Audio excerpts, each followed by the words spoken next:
चाकरी हो गई ना।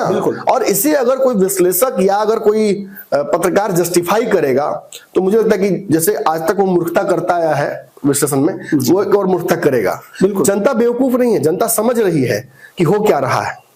मैं ये दावा नहीं कर रहा हूं और मुझे कोई भाजपा ने प्रवक्ता नहीं बनाया है, ना मुझे किसी पार्टी से कोई बहुत मोह माया है। जो दिख रहा है सच्चाई यही है कि भाजपा के मैनेजमेंट में दम है। जिस दिन मैंने ये बात लिखी थी चुनाव से के दिन, जिस दिन चुनाव हो रहा था, उस दिन कई दर्शकों ने आकर कमेंट में लिखा था कि आप भाजपा की बड़ाई करने का मौका खोजते हैं। जी, हो सकता है आपको ऐसा लगता हो सकता है मेरे से हो जाता हो, लेकिन क्या मेरी बात गलत थी? जी, क्या मैंने 2015 में कहा था कि भाजपा सरकार बना रही है? क्या इस बार लोकसभा में मैंने कहा था कि भाजपा को 300-400 आने वाला है? नहीं। हमने कहा था ना 300 से कम आएगा। आप जाकर वीडियो देखिए, 2020 वाला सबसे बड़ा उदाहरण है आपका। मैंने कहा था कि मोदी जी को इस बार का झटका लगने वाला है।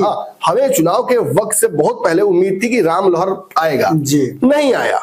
वो बहुत पहले ही समझ में आ गया कि नहीं आने वाला इस बार जातीय और क्षेत्रीय स्तर के मुद्दे भारी पड़े लोकसभा में, जो कि कभी होता नहीं है। दिल्ली का चुनाव स्थानीय मुद्दों पर, दिल्ली का चुनाव भी देखिए स्थानीय मुद्दों पर लड़ा गया और बड़ा अचंभित कर दिया उस चुनाव ने।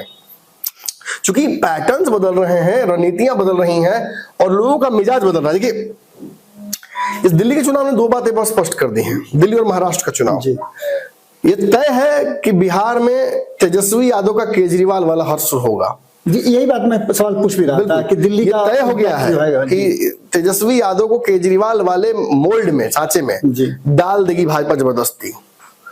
अब जेल जाएंगे, सत्ता विहीन हो जाएंगे। वैसे भी सत्ता विहीन है।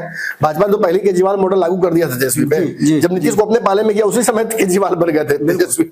लेकिन अब भाजपा उस वोट बैंक की तरफ और उस रणनीति की तरफ मूव कर रही है बिहार में, जिसके तहत दिल्ली में उसको जीत मिली थी। पहले हम तेजस्वी वाली बात ही बोल रहे थे, फिर नीतीश की तरफ आएंगे।